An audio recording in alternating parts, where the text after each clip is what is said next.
Πριν ξεκινήσει το βίντεο, θέλω να ευχαριστήσω όλα τα μέλη του καναλιού που βοηθούν το έργο μας εδώ στην Πρακτική Σκέψη έμπρακτα κάθε μήνα με τις δωρεές τους. Αν επιθυμείς και εσύ να βοηθήσεις την προσπάθειά μας για έρευνα και μετάδοση της γνώσης, πάτα το κουμπάκι συμμετοχή κάτω από το βίντεο ή εναλλακτικά τον σύνδεσμο της PayPal στην περιγραφή του βίντεο. Αχ, ο ήλιος και η θάλασσα. Δύο πράγματα που η Ελλάδα έχει σε άπειρες ποσότητες. Τι τρομερή ιδέα να τα αξιοποιήσουμε για να βγάλουμε λεφτά, Πολύ καλή σκέψη μέχρι που δεν είναι. Πώς γίνεται η Ελλάδα των δεκάδων εκατομμυρίων τουριστών να βγάζει λιγότερα λεφτά από αυτήν την βιομηχανία, ενώ άλλες χώρες βγάζουν περισσότερα με λιγότερους τουρίστες από αυτήν? Πώς ο τουρισμός αντί για καλό καταντάει να κάνει κακό στην Ελλάδα και πανάκριβο το κόστος ζωής των Ελλήνων? Αυτά και άλλα πολλά θα αναλύσουμε σήμερα για να διαπιστώσουμε πως αν δεν γίνουν σημαντικότατες αλλαγές στο τουριστικό όνειρο της Ελλάδας, αυτό θα καταλήξει εφιάλτης.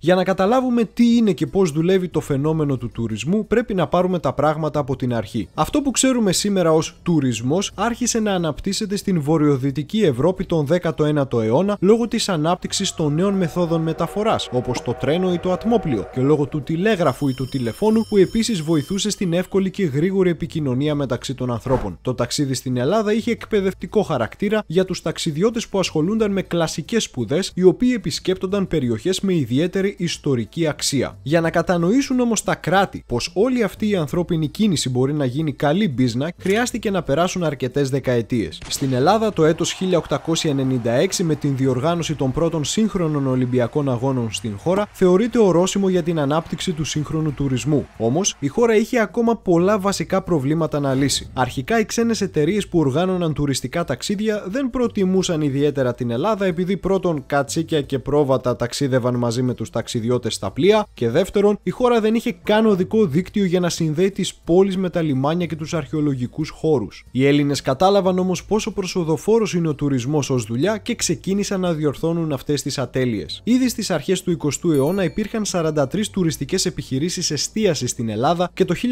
1914 επί Βενιζέλου ιδρύθηκε το Γραφείο Ξένων και Εκθέσεων, που είχε στόχο να προωθεί την εικόνα της Ελλάδας σε τουρίστες. Παρά μάλιστα τις διάφορες πολεμικές περιπέτειες στις οποίες μπλέχτηκε η Ελλάδα, στα τέλη της δεκαετίας του 1920 οι τουριστικές επιχειρήσεις έγιναν 74 και κάθε χρόνο έρχονταν στην Ελλάδα κατά μέσο όρο περίπου 100.000 τουρίστες. Το 1929, πάλι επί Βενιζέλου, ιδρύθηκε ο ΕΟΤ και το 1932 ο Βενιζέλος ίδρυσε την πρώτη σχολή ξεναγών στην Ελλάδα. Τέλος, την δεκαετία του 1930 και το νέο μέσο μεταφοράς, το αεροπλάνο, άρχισε να αξιοποιείται για πτήσεις ταξιδιού τόσο εντός όσο και εκτός Ελλάδος. Όταν το 1936 ο Ιωάννης Μεταξάς επέβαλε την δικτατορία του στην Ελλάδα, η κατάσταση αναβαθμίστηκε ακόμα περισσότερο. Ο Μεταξάς μετέτρεψε τον ΕΟΤ σε υφυπουργείο τύπου και τουρισμού. Κοινώς, για πρώτη φορά στην ελληνική ιστορία, ο τουρισμός έγινε μέρος ενός υπουργείου. Ο Μεταξάς δεν σταμάτησε εκεί. Ήθελε ο τουρισμός στην Ελλάδα να ξεχωρίζει από τα ταξίδια οπουδήποτε αλλού στον κόσμο. Οπότε άρχισε να δημιουργεί το brand της καλοκαιρινής Ελλάδας που ξέρουμε ως και σήμερα. Για παράδειγμα, χάρη σε δική του διαταγή, όλα τα σπίτια των Κυκλάδων βάφτηκαν στα χρώματα της γαλανόλευκης. Επιπροσθέτως, ο παππούς Γιάννης ήθελε ο τουρισμός να είναι κυρίως εσωτερικός για να γνωρίζουν καλύτερα οι Έλληνες την πατρίδα τους. Γι' αυτόν τον λόγο εξάλλου, η ΕΟΝ του Μεταξά διοργάνωνε εκδρομές σε παραλίες και στην ελληνική εξοχή για να μπορούν όλα τα παιδάκια να κάνουν διακοπές σε κατασκηνώσεις και να βλέπουν πρώτη φορά στη ζωή τους κάποια από αυτά θάλασσα και ελληνικό καλοκαίρι. Και όλος αυτός ο κόπος δεν πήγε χαμένος. Το 1937 ήρθαν στην Ελλάδα 160.000 τουρίστες, αριθμός ρεκόρ εκείνη την εποχή. Έτσι ο τουρισμός σας επιτρέπει να πάτε οπουδήποτε στον κόσμο με παγκόσμια ταξίδια. Το ίδιο όμως θα πρέπει να κάνουν και τα χρήματά σας, επενδύοντάς τα στα χρηματιστήρια του κόσμου με την Freedom 24. Σε περιόδους πληθωρισμού, όταν τα χρήματα χάνουν την αξία τους με το να είναι κλειδωμένα στην τράπεζα, δεν πρέπει να τα κρατάτε, αλλά να επενδύετε μέρος τους. Η Freedom 24 είναι η επενδυτική πλατφόρμα που σας επιτρέπει να επενδύσετε τα χρήματά σας οπουδήποτε στον κόσμο, εύκολα και γρήγορα, αφού προσφέρει πρόσβαση στα μεγαλύτερα χρηματιστήρια χρηματιστήρια των Ηνωμένων Πολιτειών, της Ευρώπης και της Ασίας. Μπορείτε να κατεβάσετε την εφαρμογή Freedom24 στο κινητό σας, να δημιουργήσετε λογαριασμό και να επιλέξετε την εταιρεία που σας ενδιαφέρει να αγοράσετε μετοχές. Αν αυτό σας φαίνεται ταλαιπωρία, η Freedom24 σας προσφέρει επίσης τη δυνατότητα να αποταμιεύσετε τα χρήματά σας σε έναν λογαριασμό D-Account και να κερδίσετε ένα σταθερό επιτόκιο 3,3% ετησίως σε ευρώ και 4,2% ετησίως σε δολάρια. Μπορείτε επίσης να επιλέξετε τα μακροπρόθεσμα αποταμιευτικά προγράμματα που προσφέρουν ακόμη υψηλότερο επιτόκιο έως και 5,5% ετησίως σε ευρώ και 7,9% ετησίως σε δολάρια για περιόδους 3, 6 ή 12 μηνών. Επιπλέον, η Freedom24 διεξάγει αυτή τη στιγμή μια προσφορά για όλους τους νέους πελάτες με την οποία μπορείτε να αποκτήσετε έως και 20 μετοχές δώρου αξίας 3 έως 800 δολαρίων η κάθε μία, ανάλογα με την κατάθεσή σας. Θα σας αφήσω περισσότερες λεπτομέρειες και στον σύνδεσμο στην περιγραφή του βίντεο. Πάμε πίσω στο βίντεο μας. Μετά τον Δεύτερο Παγκόσμιο Πόλεμο και τις καταστροφές που αυτός έφερε στην Ελλάδα, η χώρα το 1945 επένδυσε ξανά στον ήλιο και την θάλασσά της για να ανοικοδομηθεί. Με την βοήθεια των Αμερικανών μέσω του σχεδίου Marshall, μπήκε σε εφαρμογή επί κυβέρνησης Αλέξανδρου Παπάγου ο τουριστικός σχεδιασμός της χώρας. Δημιουργήθηκε το πρόγραμμα Ξενία το 1951 υπό την επίβλεψη του ΕΟΤ και στόχος του ήταν η δημιουργία σύγχρονων κρατικών ξενοδοχείων σε όλη την Ελλάδα. Μόνο επί της αιρέ του Κωνσταντίνου Καραμανλή μεταξύ 1956 και 1963 χτίστηκαν 75 ξενοδοχεία από τον ΕΟΤ. Όσον αφορά την διαφήμιση, τότε βγαίνουν οι ιστορικές τουριστικές αφίσες του ΕΟΤ και τις πόρτες της Ελλάδας προς τα έξω αρχίζει να περνά και ο ελληνικός κινηματογράφος με αγγλόφωνες ταινίες όπως Ο Ζορμπάς ή Το Ποτέ την Κυριακή, ενώ οι συνθέτες Μάνος Χατζηδάκης και Μίκης Θεοδωράκης γίνονται γνωστοί σε όλη την οικουμένη. Επιπροσθέτως, διάσημη γίνεται και η νυχτερινή ζωή της Αθήνας μέσα από αυτό που προβάλλουν και οι ελληνικές ταινίες όπως Το Σιρτάκι και Το Σπάσιμο των Πιάτων στα νυχτερινά κέντρα. Καλή φάση. Ενώ το 1952 ξεκινούν και οι κρουαζιέρες στο Αιγαίο. Συνάμα, η ίδρυση της Ολυμπιακής το 1957 από τον Αριστοτέλη Ωνάση άνοιξε πια ορθάνυχτα τις πόρτες της Ελλάδας στην Ευρώπη και το 1963 ο ΕΟΤ πέτυχε μια τεράστια νίκη αφού κέρδισε το πρώτο διεθνές βραβείο για την καλύτερη διαφημιστική εκστρατεία της διετίας σε παγκόσμιο επίπεδο. Έτσι, οι τουριστικές επιχειρήσεις στην δεκαετία του 1960 στην Ελλάδα έφτασαν στον τρομερό αριθμό των 7.400 και κάθε χρόνο την δεκαετία του 50 έρχονταν στην Ελλάδα κατά μέσο όρο περίπου 200.000 τουρίστες. Η Ελλάδα λοιπόν μπόρεσε να φτιάξει τα δικά της ελληνικά κρατικά ξενοδοχεία, να μεταφέρει με ελληνική εταιρεία τους τουρίστες της και να διαφημίζει η ίδια τον εαυτό της. Αποτέλεσμα αυτής της επιτυχίας ήταν από το 1964 και μετά κάθε χρόνο να καταφθάνουν στην Ελλάδα πάνω από 1 εκατομμύριο τουρίστες. Και οι ελληνικές κυβερνήσεις φρόντιζαν τακτικά να επενδύουν τεράστια ποσά για τον ελληνικό τουρισμό. Το 1966 δόθηκαν 160 δισεκατομμύρια δραχμές για την ανάπτυξη του τουρισμού σε βάθος πενταετίας και οι τουρίστες πλησίαζαν πια τα 2 εκατομμύρια τον χρόνο. Την 21η Απριλίου του 1967 όμως γίνεται πραξικόπημα στην Ελλάδα, με ηγέτη των στρατιωτικών τον Γεώργιο Παπαδόπουλο. Τα πολιτικά πράγματα μπαίνουν σε μια διαρκή αστάθεια και αβεβαιότητα, αλλά η ανάπτυξη του ελληνικού τουρισμού πρέπει να συνεχιστεί. Και όντως έτσι έγινε. Το 1968 ο Παπαδόπουλος μείωσε την φορολογία για την διαφήμιση των τουριστικών γραφείων μέσω του ΕΟΤ και το 1972 και 1973 δόθηκαν 250 εκατομμύρια δραχμές και 400 εκατομμύρια δραχμές αντίστοιχα ως δάνεια με κρατική εγγύηση προς τα τουριστικά γραφεία για να αγοράσουν για παράδειγμα πούλμαν και να μεταφέρουν τους τουρίστες. Μάλιστα, το καθεστώς έδωσε βάρος τώρα πια και στην ιδιωτική πρωτοβουλία στον τουρισμό, διότι πρώτον χτίστηκαν όσα κρατικά ξενία έπρεπε να χτιστούν και δεύτερον αυτά πια δεν αρκούσαν για να καλύψουν την ζήτηση εκατομμυρίων τουριστών που είχε πια η Ελλάδα. Μέσα σε 6 χρόνια, από το 1967 μέχρι το 1973, δημιουργήθηκαν 421 νέα ξενοδοχεία και προσθέθηκαν περίπου 81.000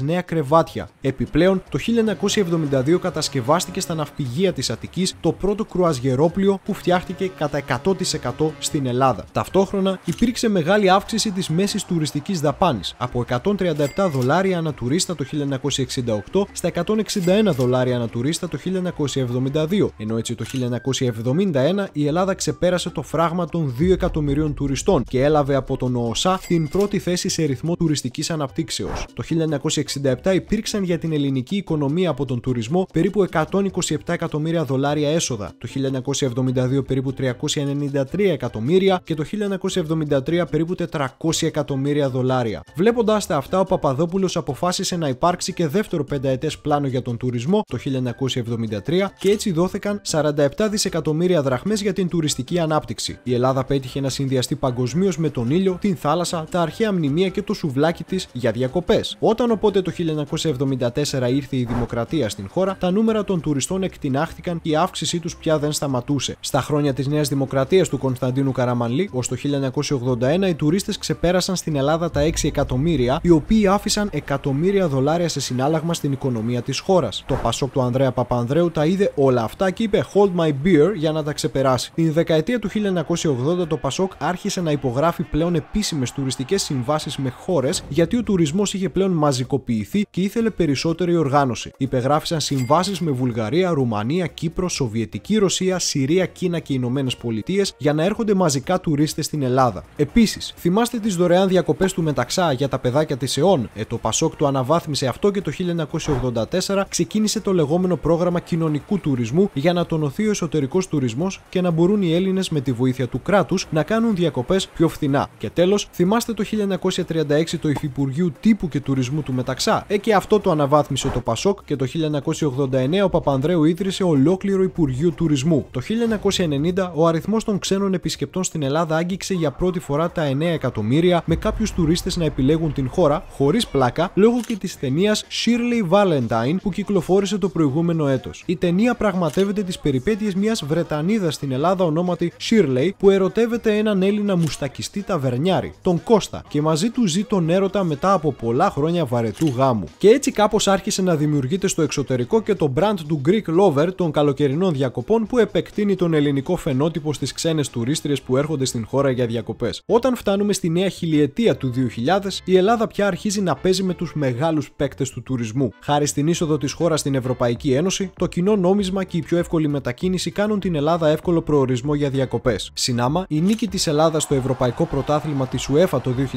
2004, η φιλοξενία των Ολυμπιακών Αγώνων στην Αθήνα το ίδιο έτος και η νίκη της Ελλάδας στη Eurovision το 2005 με την Έλενα Παπαρίζου κάνουν την Ελλάδα ακόμα πιο διάσημη στους ξένους. Ως αποτέλεσμα, οι τουρίστες στην Ελλάδα το 2006 ξεπέρασαν τα 15 εκατομμύρια και παρά την παγκόσμια οικονομική κρίση της δεκαετίας του 2010, διπλασιάστηκαν σε 30 εκατομμύρια έως το 2017. Η Ελλάδα συνδύαζε τα πάντα: Greek lovers με μουστάκια, τέλειο φαγητό, πανάρχια ιστορία, υπέροχα τοπία και κυρίως χαμηλές τιμές. Και παρά τις δυσκολίες του κορονοϊού και της παγκόσμιας αστάθειας λόγω πολέμων στην Ουκρανία και στη Μέση Ανατολή, ο ελληνικός τουρισμός δεν καταστράφηκε. Αρχές του 2020 η πανδημία οδήγησε σε κλείσιμο των αγορών τουρισμού σε όλον τον κόσμο και η Ελλάδα τότε αγχώθηκε. Όμως η ελληνική κυβέρνηση κατάφερε να πείσει κυβερνήσεις όπως της Γερμανίας και της Μεγάλης Βρετανίας να εμπιστευτούν την Ελλάδα και να επιτρέψουν σε τουρίστες τους να έρθουν για διακοπές. Την άνοιξη του 2021 η τουριστική σεζόν ξεκίνησε στην Ελλάδα και οι τουρίστες έρχονταν με το περίφημο πράσινο πιστοποιητικό εμβολιασμού στην χώρα. Έτσι, παρά τις νέες μεταλλάξεις του κορονοϊού τα έτη 2021 και 2022, η Ελλάδα κατάφερε μέχρι το καλοκαίρι του 2022 να φτάσει ξανά τους 30 εκατομμύρια επισκέπτες για το καλοκαίρι της, αποδεικνύοντας ξανά πως ο ελληνικός τουρισμός είναι πολύ σκληρός για να πεθάνει. Όσον αφορά τον πόλεμο στην Ουκρανία, εκεί υπάρχει μια πληγή που ακόμα δεν έχει υπουλωθεί. Οι Ουκρανοί πήγαν στον πόλεμο και στην Ρωσία λόγω κυρώσεων απαγορεύτηκε να γίνονται απευθείας πτήσεις προς την Ελλάδα. Η χώρα έχασε κατά μέσο όρο περίπου 100.000 και 350.000 Ουκρανούς και Ρώσους τουρίστες αντίστοιχα το 2022, με τους Ρώσους να έχουν ως συνήθιο να αφήνουν εκατομμύρια ευρώ στην Ελλάδα κάθε χρόνο. Αποτέλεσμα του πολέμου και του εμπάργου στη Ρωσία ήταν οι Ρώσοι τουρίστες να πάνε στην Τουρκία, η οποία δεν έκλεισε τα αεροδρόμια της σε ρωσικά αεροπλάνα. Και όσον αφορά την Τουρκία, η διακήρυξη των Αθηνών μεταξύ Ελλάδος και Τουρκίας τον Δεκέμβριο του 2023 για, μεταξύ άλλων, απόδοση βίζας σε Τούρκους πολίτες που θέλουν να έρθουν στα νησιά του Ανατολικού Αιγαίου για διακοπές, έκανε άνοιγμα και προς την Ανατολή. Αρχικά οι Τούρκοι πολίτες αγοράζουν την βίζα τους διάρκειας 7 ημερών πάνω στα ελληνικά νησιά και έτσι με την υπογραφή της η τουρκική κυβέρνηση αναγνωρίζει την ελληνική κυριαρχία των νήσων που τόσο πολύ διεκδικεί η ίδια. Έτσι, παρά την τουρκική προπαγάνδα περί του περίφημου Τουρκαιγαίου, οι Τούρκοι πολίτες προτίμησαν το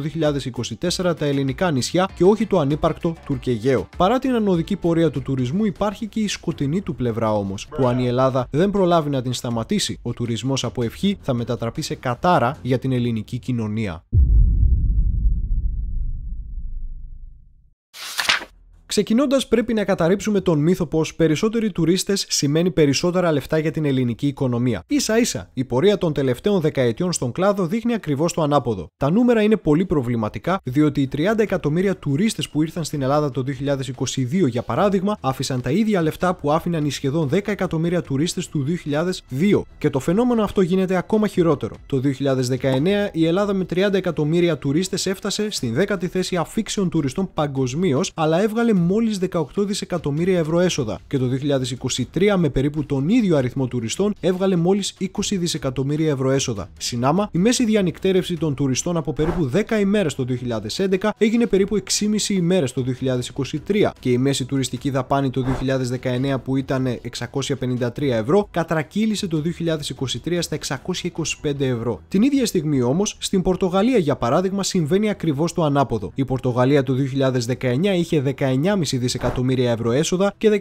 18,5 εκατομμύρια τουρίστες και μου του δου στα 1054 ευρώ. Αντιθέτως, η Ελλάδα το 2019 είχε επίσης περίπου 18 δισεκατομμύρια ευρώ έσοδα, αλλά με σχεδόν 30 εκατομμύρια τουρίστες και μόλις 653 ευρώ μου του δου. Πώς γίνεται η Ελλάδα με 10 εκατομμύρια τουρίστες παραπάνω από την Πορτογαλία να βγάζει τα ίδια λεφτά? Θυμάστε όλο τον μηχανισμό που είχε στήσει η Ελλάδα με τα κρατικά ξενοδοχεία Ξενία και την ελληνική Ολυμπιακή αεροπορία? Μαντέψτε, όλα αυτά δεν υπάρχουν πια. Τα τελευταία κρατικά ξενοδοχεία Ξενία έκλεισαν στο τέλος της δεκαετίας του 90 επί του Πασόκ του Σιμίτη, επειδή το κράτος δεν μπορούσε να ανταγωνιστεί τα νέα ιδιωτικά ξενοδοχεία. Ταυτόχρονα, το κράτος πτώχευσε την Ολυμπιακή και τη δεκαετία του 2010 η οικονομική κρίση επέτρεψε σε ξένες αγορές να αγοράσουν έναντι πινακίου φακής τον ελληνικό τουρισμό. Τα περισσότερα έσοδα του τουρισμού στην Ελλάδα πάνε σε ξένες εταιρείες διακοπών όπως η γερμανική TUI. Η TUI προσφέρει το 1/4 της τουριστικής κίνησης στην Ελλάδα και είναι ο μεγαλύτερος ευρωπαϊκός και παγκόσμιος κολοσσός τουρισμού με δικά της αεροπλάνα, πλοία, πακέτα διακοπών και συνεργάτες ξενοδοχεία σε διάφορες χώρες. Η TUI έχει συνεργάτες ξενοδοχεία και στην Ελλάδα, στα οποία οι ξένοι τουρίστες τρώνε ξένα προϊόντα στα γεύματά τους. Έχει δικά της αεροπλάνα και δικά της πακέτα διακοπών, οπότε πάλι οι τουρίστες στέλνουν τα λεφτά τους στη Γερμανία. Στην Ελλάδα, συνεπώς, οι τουρίστες κατέληξαν απλά να έρχονται, να κάνουν βόλτα και να ξοδεύουν το ελληνικό ρεύμα και το νερό. Αν αγοράσουν κάτι εδώ, για παράδειγμα κανένα σουβενίρ, τότε υπάρχουν έσοδα, αλλά αυτά δεν είναι ούτε σίγουρα ούτε τα πολλά λεφτά της υπόθεσης. Αντιθέτως, το σημαντικό χρήμα πάει στην TUI. Η TUI δημιουργεί ζήτηση για τουρισμό και την καλύπτει με τουριστικά πακέτα. Από τη μία πλευρά στέλνει τουρίστες και στην άλλη πλευρά στην Ελλάδα πάλι παίρνει τα λεφτά τους με τα ξενοδοχεία της, με την Ελλάδα να είναι απλά ο χώρος που οι τουρίστες κάνουν μπάνιο ενώ τα λεφτά τους πάνε στη Γερμανία. Το 2019 η TUI ήταν ο μεγαλύτερος ξενοδοχειακός όμιλος με 55 άστερα ξενοδοχεία στην Ελλάδα. Η TUI συνάμα συνεννοείται από πριν για τις τιμές των τουριστικών της πακέτων όσον αφορά τα αεροπλάνα και τα ξενοδοχεία της και ρίχνει τις τιμές της στην Ελλάδα, γονατίζοντας τους Έλληνες ανταγωνιστές της.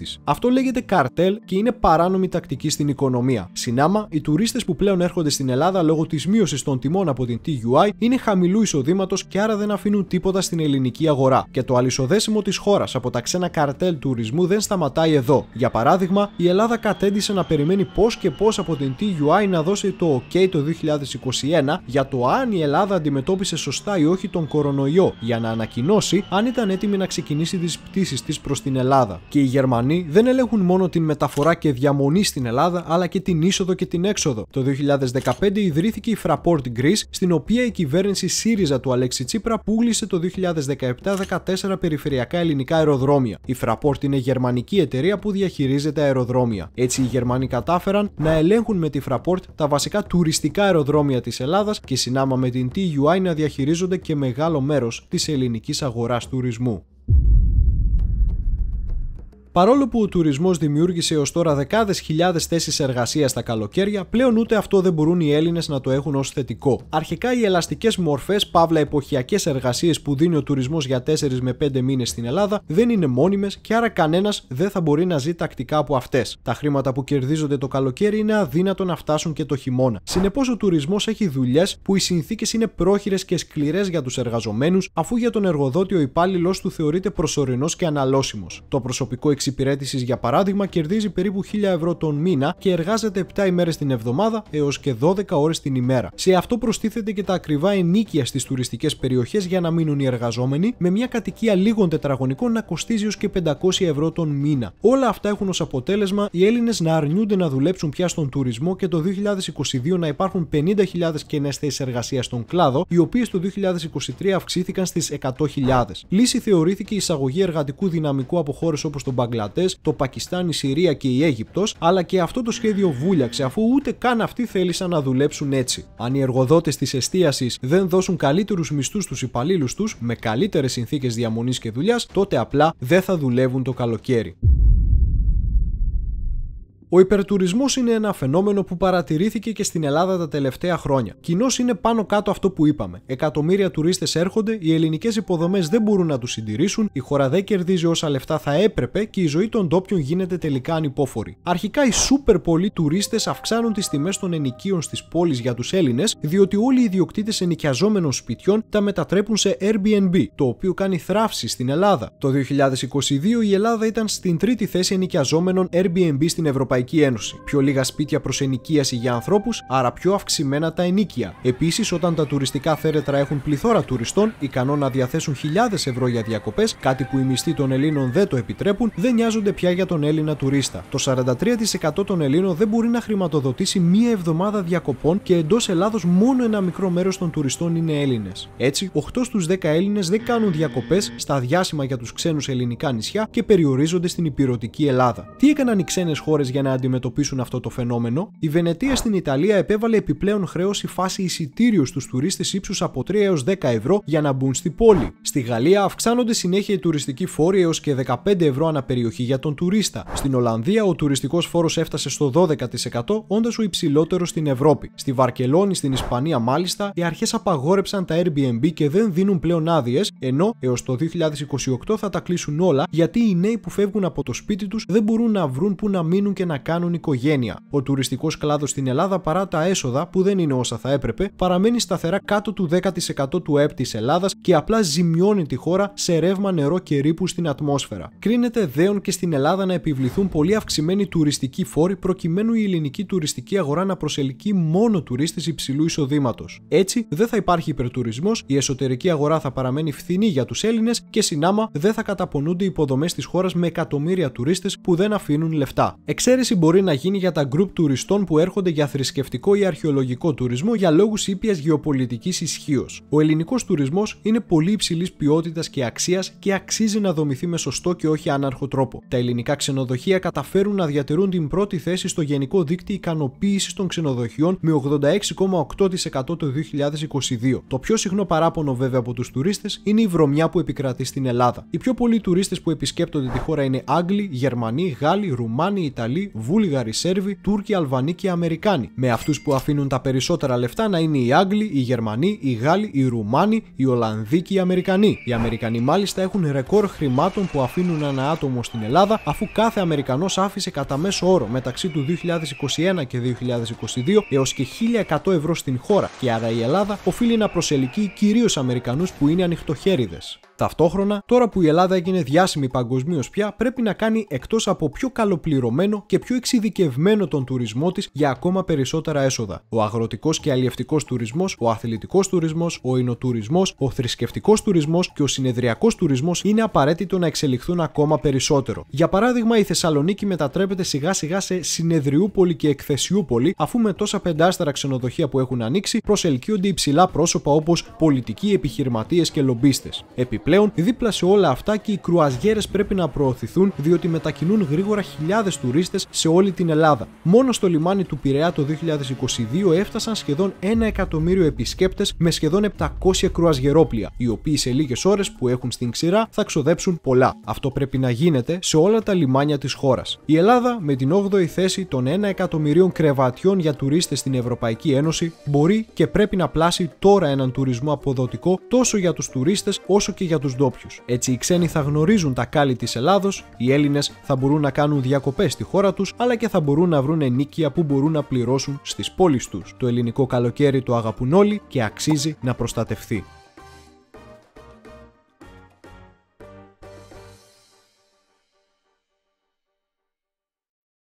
libertà.